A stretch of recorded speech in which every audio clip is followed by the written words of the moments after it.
Assalamualaikum warahmatullahi wabarakatuh. Saya Diana Putri dengan NIM 2118083 dari kelas PAI 5C akan mempresentasikan media pembelajaran Al-Quran Hadis Madrasah Aliyah kelas 10.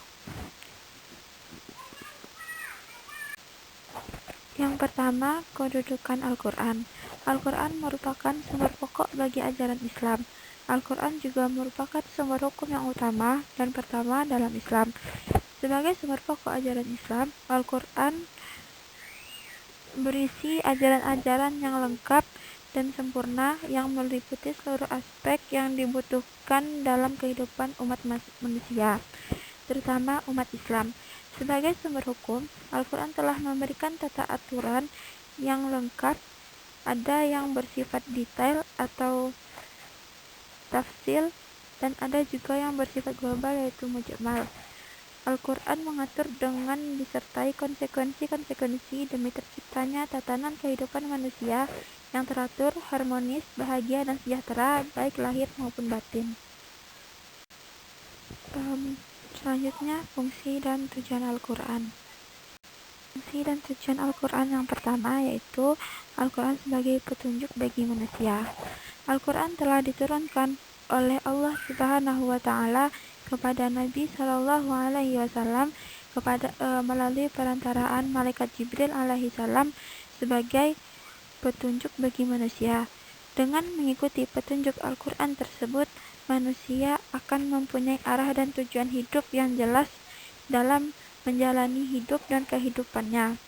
Ada banyak yang menjelaskan bahwa Al-Quran adalah sebagai petunjuk bagi manusia.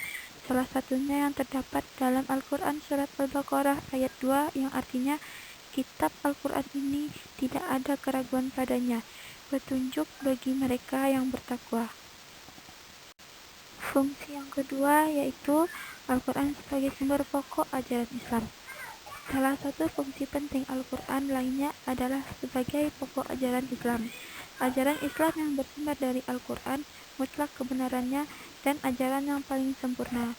Ajaran Al-Quran di samping membenarkan ajaran-ajaran kitab suci sebelumnya juga menyempurnakan ajaran kitab-kitab sebelumnya tersebut.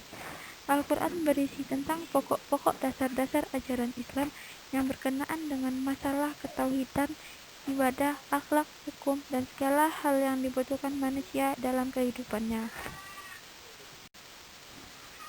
Yang ketiga, fungsi Al-Quran adalah Al-Quran sebagai peringatan dan pelajaran bagi manusia.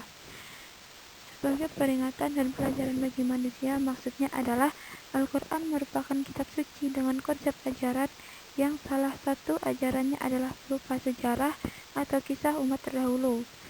Dalam kisah-kisah itu dijelaskan bahwa ada di antara umat manusia sebagai orang-orang yang beriman, taat, dan soleh, lalu ada pula sehingga yang lain orang-orang yang kafir, maksiat. Kepada mereka yang soleh, Allah Subhanahu wa Ta'ala menjanjikan kebajikan di dunia dan pahala surga di akhirat karena ridhonya.